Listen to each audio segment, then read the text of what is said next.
ഇല്ല, അദ്ദേഹത്തിന് ജാഗ്രത പുലർത്തേണ്ട കാര്യമില്ലല്ലോ. ജാഗ്രത പുലർത്തേണ്ട രാഹുലല്ലേ. ഷാഫി അങ്ങനെ ജാഗ്രത പുലർത്തേണ്ട കാര്യം? രാഹുലിനെ കൊണ്ടുവന്നതും രാഹുലിനെ MLA സ്ഥാനത്തേക്ക് കൊണ്ടുവന്നതും അത് ഷാഫിൻ്റെ മാത്രം ഇതൊന്നുമല്ല. പാർട്ടി ഹൈക്കമാൻഡ് തീരുമാനിച്ചാണ്, കേരള പ്രദേശ് കോൺഗ്രസ് കമ്മിറ്റി തീരുമാനിച്ചാണ്. അല്ലാതെ ഷാഫി തീരുമാനിച്ച കൊണ്ടുവരുന്ന സ്ഥാനാർത്ഥിയൊന്നുമല്ല. സാംസ്കാരിക സാഹിത്യ സംസ്ഥാന ജനറൽ സെക്രട്ടറി ഷഹനാസ് ഇന്നലെ മാധ്യമങ്ങളെ കണ്ടപ്പോൾ പറഞ്ഞത് രാഹുൽ മാങ്കൂട്ടത്തിൻ്റെ സ്വഭാവ ദൂഷ്യത്തെക്കുറിച്ച് കൃത്യമായി ഷാഫി പറമ്പിൽ അറിയിച്ചിരുന്നു, എന്നിട്ട് പോലും അത് വിലക്കെടുത്തില്ല എന്നുള്ളതാണ്.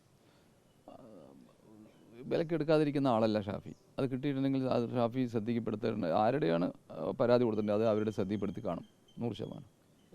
പക്ഷേ അവർ ഫോളോ അപ്പ് ചെയ്തിട്ടുണ്ടാവില്ല. എന്ത് ചെയ്തു അങ്ങോട്ട് ചോദിച്ചിട്ടുണ്ടാവില്ല ഷാഫി എടുത്ത്. എന്നാലേ അറിയുള്ളൂ. ഒരു പരാതി കൊടുത്തു, ആ പരാതി എന്തായി എന്ന് പരാതിക്കാരെ അങ്ങോട്ട് ചോദിക്കേണ്ടതല്ലേ. പക്ഷേ ഈ പാലക്കാട് സ്ഥാനാർത്ഥിയാവുന്നതിന് തൊട്ട് മുമ്പ് DCCയും പാലക്കാട് കോൺഗ്രസിൻ്റെ പ്രധാന നേതാക്കന്മാരെല്ലാം വലിയ എതിർപ്പുണ്ടാക്കിയിരുന്നു. എതിർപ്പ് തന്നെയായിരുന്നു ഈ രാഹുൽ മാങ്കൂട്ടത്തിൽ സ്ഥാനാർത്ഥിയായി വരുന്നത്. ഇത്തരം കാര്യങ്ങളൊക്കെ പാലക്കാട് ഒരു ചർച്ച ആ ഘട്ടത്തിൽ തന്നെ ഉണ്ടായിരുന്നു, ഇയാളുടെ സ്വഭാവദൂഷ്യങ്ങളെ കുറിച്ചിട്ടുള്ളതൊക്കെ. അത് വേണ്ട രീതിയിൽ KPCC നേതൃത്വം ഒരു നടപടി ഇല്ലെങ്കിൽ ചെവിക്കൊണ്ടില്ല എന്ന് തന്നെയല്ലേ നമ്മൾ മനസ്സിലാക്കേണ്ടത്? പക്ഷെ അങ്ങനെ ഒരു ചർച്ചയില്ല, ഉണ്ടായിരുന്നില്ല. ഇയാളുടെ സ്വഭാവ ദൂഷ്യത്തെക്കുറിച്ചൊന്നും അങ്ങനെ ഒരാളും പറഞ്ഞിട്ടില്ല, അങ്ങനെ ഉണ്ടായിട്ടുമില്ല. അത് പാലക്കാടത്തെ ഒരാളാവണം എന്നുള്ള അഭിപ്രായം പാലക്കാട് ഉണ്ടായിരുന്നുള്ളൂ, വേറൊന്നും ഉണ്ടായിരുന്നില്ല. ഷാഫി അല്ല രാഹുൽ വേണ്ടെന്ന് ആരും പറഞ്ഞിട്ടില്ല. പാർട്ടി തീരുമാനിച്ചപ്പോൾ 100% അംഗീകരിച്ചു, മുന്നോട്ട് പോയി. യൂത്ത് കോൺഗ്രസ് നേതാവ് ഷഹനാസ് വ്യക്തമായി പറഞ്ഞത് രാഹുൽ മാങ്കൂട്ടത്തിനെ യൂത്ത് കോൺഗ്രസിന്റെ സംസ്ഥാന പ്രസിഡന്റ് ആക്കുന്ന ഘട്ടത്തിൽ തന്നെ കൃത്യമായി എതിർപ്പ് അറിയിച്ചിരുന്നു എന്നുള്ളതാണ്.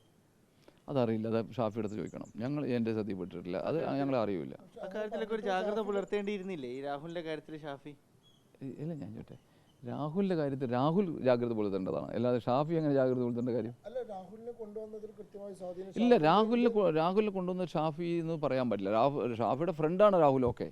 പക്ഷെ കൊണ്ടുവന്ന പാർട്ടിയാണ്, സ്ഥാനാർത്ഥിയാക്കിയത് പാർട്ടിയാണ്, തർക്കം വേണ്ട. ഷാഫിക്ക് കൃത്യമായി പരാതി യൂത്ത് കോൺഗ്രസിൽ തന്നെ ഒരു ഭാരവാഹി പരാതി കൊടുക്കുമ്പോൾ ആ പരാതിയിൽ ഇടപെടാതിരിക്കുക, തന്നോടൊപ്പം മോശമായി പെരുമാറി എന്നുള്ള കാര്യം ഷാഫി അറിയിക്കുക, എന്നിട്ടും അത് ഇടപെടാതിരിക്കുക എന്ന് പറയുമ്പോൾ ഗുരുതരമായ വീഴ്ചയല്ലേ. പക്ഷേ ഈ പാർട്ടി എത്രത്തോളം പ്രതിസന്ധിയിലാക്കുന്ന രീതിയിലേക്ക് കാര്യങ്ങൾ എത്താതിരിക്കാൻ അന്നേ പ്രതിരോധിക്കാമായിരുന്നില്ലേ? ഷാഫി ഒരു നിസ്സാരക്കാരനല്ല, വർക്കിംഗ് കമ്മിറ്റി അല്ല, വർക്കിംഗ് പ്രസിഡൻ്റാണ്, രാഷ്ട്രീയകാര്യ സമിതി അംഗമാണ്. 100% അദ്ദേഹം നേതൃത്വത്തിൽ പറഞ്ഞിട്ടുണ്ടെങ്കിൽ എൻ്റെ വിശ്വാസം തൊട്ട് അദ്ദേഹം എന്നുള്ള പ്രസിഡൻ്റെടുത്തോ അല്ലെങ്കിൽ ആരെങ്കിലും അത് ബന്ധപ്പെട്ട ആളുകളെ സംസാരിച്ച് കാണും എന്നാണ് എൻ്റെ വിശ്വാസം. ഈ പരാതി കൊടുത്തവർ അദ്ദേഹത്തിനോടൊന്ന് എന്തായി എന്നൊരു ചോദ്യം ഞങ്ങൾ ചോദിച്ചാൽ മറുപടി കിട്ടുള്ളൂ. ഷാഫിയോട് ചോദിച്ചാൽ വ്യക്തമായ മറുപടി കിട്ടും, എന്ത് ചെയ്തു എന്നുള്ളത് പരാതിൻ്റെ മേൽ. ഈ താങ്കൾ ഉൾപ്പെടെ ആദ്യഘട്ടത്തിൽ ഇവിടെ സ്ഥാനാർത്ഥി പട്ടികയിൽ ഉണ്ടായിരുന്നു പാലക്കാട്ടേക്ക്. പിന്നെ പുറത്തുനിന്ന് ഒരാളെ, അതും പുറം ജില്ലക്കാരനായ ഒരാളെ കൊണ്ടുവന്നിറക്കിയതിൽ ഷാഫിക്ക് വലിയ പങ്കുണ്ട് എന്നുള്ളത് അന്നൊക്കെ വിശ്വസിച്ച ഒരാൾ കൂടിയാണല്ലോ താങ്കൾ. അങ്ങനൊന്നും വിശ്വസിച്ചിട്ടില്ല, ഞാൻ ആരെയും പറയാനും ഉദ്ദേശിക്കുന്നില്ല. പാർട്ടി ഇവിടുത്തെ പാലക്കാടുകാർ മൊത്തമായിട്ടൊരു ആവശ്യം ഞങ്ങളെല്ലാവരും കൂടി VK ശ്രീകണ്ഠൻ MP ഉൾപ്പെടെയുള്ള ആളുകൾ ഒരാവശ്യം ഉന്നയിച്ചു, ഒന്നില്ലെങ്കിൽ പാലക്കാട് അല്ലെങ്കിൽ ഇന്ന ആൾ എന്നുള്ളത്. പക്ഷെ അതൊക്കെ ഒരു തെരഞ്ഞെടുപ്പ് വരുമ്പോൾ എല്ലാ കാലഘട്ടത്തിലും ഇതുപോലെ പേരുകൾ പലതും ഉന്നയിക്കാറുണ്ട്, ഉയർത്താറുണ്ട്. പാർട്ടി തീരുമാനിച്ചു കഴിയുമ്പോൾ അതാണ് ഞങ്ങളുടെ സ്ഥാനാർത്ഥി. ഇറക്കുന്നതിന് മുമ്പേ തന്നെ രാഹുലിന്റെ ഈ കാര്യങ്ങളൊക്കെ കുറിച്ച് ജാഗ്രത വേണ്ടി. രാഹുൽ എങ്ങനെ കെട്ടിയിറക്കി പറയാൻ പറ്റും? വലിയ പ്രതിസന്ധിയിലല്ലേ പാലക്കാട്? അല്ല, ഒരു പ്രതിസന്ധി പാലക്കാട് ഇല്ല.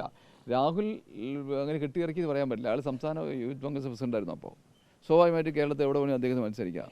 അപ്പോൾ തിരഞ്ഞെടുത്ത ഒരു മിടുക്കനായ പയ്യൻ നിലയ്ക്ക് ഇവിടെ തിരഞ്ഞെടുത്ത തന്നെ പാർട്ടി, അത് അനുയോജ്യമായി തിരഞ്ഞെടുത്ത തന്നെ, തെറ്റൊന്നും വന്നിട്ടില്ലല്ലോ. 19,000 അടുത്ത് വോട്ട് ജയിച്ചില്ലേ ഇയാൾ.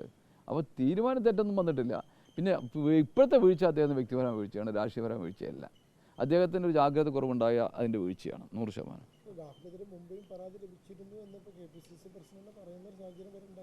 ഏതിൻ്റെ മത്സരിക്കുന്നതിന് മുമ്പോ? അതിപ്പോഴല്ലേ പരാതി ലഭിച്ചത്. ഇതിനു മുമ്പ് സത്യത്തിൽ പരാതി അന്വേഷിച്ച് നടക്കാറുണ്ടല്ലോ പോലീസ്, കിട്ടിയില്ലല്ലോ. ഇപ്പോൾ ഈ പറയുന്ന 2 ആഴ്ചയുടെ ഉള്ളിലാണല്ലോ പരാതികൾ വന്നത്. സ്വാഭാവിക പരാതി ഞാൻ ചോട്ടെ, ഏത് പാർട്ടിയേക്കാളും KPCC അധ്യക്ഷൻ ചെയ്ത പണി അറിയില്ലേ? അപ്പോൾ DGP കൊടുത്തില്ലേ പരാതി? മറ്റു പാർട്ടിയാണെങ്കിൽ ഞങ്ങൾ അന്വേഷിക്കട്ടെ, AK ഓഫീസ് മറ്റത് എങ്ങനെയല്ലേ പറയാം. അപ്പോൾ അത് നമ്മൾ ആ തീരുമാനത്തിൽ എത്ര വളരെ വ്യക്തതയായിട്ടുള്ള തീരുമാനം ഉണ്ടായില്ലേ? അതല്ലേ ശരി. അപ്പം ആരന്വേഷിക്കേണ്ടത്? പോലീസ് അന്വേഷിക്കണം. DGP കൊടുത്തില്ലേ? അതല്ലേ ശരി. അങ്ങനെ ഒരു പാർട്ടി പറയും ഇവിടെ കേരളത്തിൽ പറയുണ്ടോ? എത്രയോ ആളുകൾ ഉണ്ടല്ലോ, മറ്റേ ഇതുപോലെ ബന്ധപ്പെട്ട ആളുകളും ആ പാർട്ടി ഇവിടെ ഉണ്ടല്ലോ. ഇപ്പോൾ എന്ത് കോൺഗ്രസിനെ കുറിച്ച് പറയാൻ പറ്റും? കോൺഗ്രസിനോട് ഇപ്പോഴും ചോദിക്കുന്ന കാര്യം, ആദ്യഘട്ടത്തിൽ വാർത്തകളെയോ ശബ്ദ സന്ദേശങ്ങളൊക്കെ പുറത്തു വരുന്ന ഘട്ടത്തിലാണ് രാഹുലിനെതിരെ കോൺഗ്രസ് പാർട്ടി നടപടി സ്വീകരിക്കുന്നത്. രാഹുലിനെ യൂത്ത് കോൺഗ്രസ് പ്രസിഡന്റ് സ്ഥാനത്ത് നിന്നും പിന്നീട് സസ്പെൻഷനും ചെയ്തു. അത് കഴിഞ്ഞപ്പോൾ ഔദ്യോഗികമായി പരാതി വന്നു, അയാൾ ഒരു റേപ്പ് കേസിൽ പ്രതിയെ അക്യൂസറായി FIR രജിസ്റ്റർ ചെയ്തു. മാത്രമല്ല KPCCക്ക് തന്നെ പരാതി നൽകിയിരിക്കുന്നു. ആ പരാതി DGP കൊടുത്ത് അതിൽ കേസ് രജിസ്റ്റർ ചെയ്തു. കഴിഞ്ഞ 7 ദിവസമായി ഈ MLA ഒളിവിലുമാണ്. അപ്പോൾ മുമ്പ് എടുത്ത ഒരു നടപടിയിൽ തന്നെ ഉറച്ചു നിൽക്കുകയാണ്. അതിൽ കൂടുതലൊരു നടപടി അല്ല ഇനിയും പോകാൻ അല്ല ഈ രണ്ടാമത്തെ പരാതി കിട്ടിയിട്ട് അപ്പോൾ തന്നെ DGP കൊടുത്തു. പിന്നെ ഇതിനെക്കുറിച്ചിട്ട് എന്ത് ചെയ്യണമെന്ന് നമ്മുടെ നേതാക്കന്മാർ എല്ലാവരും ഇന്നലെ പറഞ്ഞിട്ടുണ്ട്. എല്ലാവരും കൂടി ആലോചിച്ച് യുക്തമായ തീരുമാനം വരും. ഇന്ന് മിനിഞ്ഞാന്ന പരാതി കൊടുത്ത് ഇന്ന് ഒരു ദിവസം കഴിഞ്ഞിട്ടുള്ളൂ. ഇന്നൊരു പരാതി ഒരു സംശയം വേണ്ട, KPCC പ്രസിഡന്റ് എല്ലാ നേതാക്കന്മാരും സംസാരിച്ച് ഒരു യുക്തമായ തീരുമാനം എടുക്കും. താങ്കൾ ഉൾപ്പെടെ അങ്ങനത്തെ ഒരു അഭിപ്രായം പറഞ്ഞിട്ടുണ്ട്. എന്ത് അല്ല ഞങ്ങൾ ചോദിച്ചല്ലേ പറഞ്ഞിട്ടുള്ളൂ. ഇപ്പോൾ ചോദിച്ചിട്ടില്ല, ചോദിക്കും പറയും.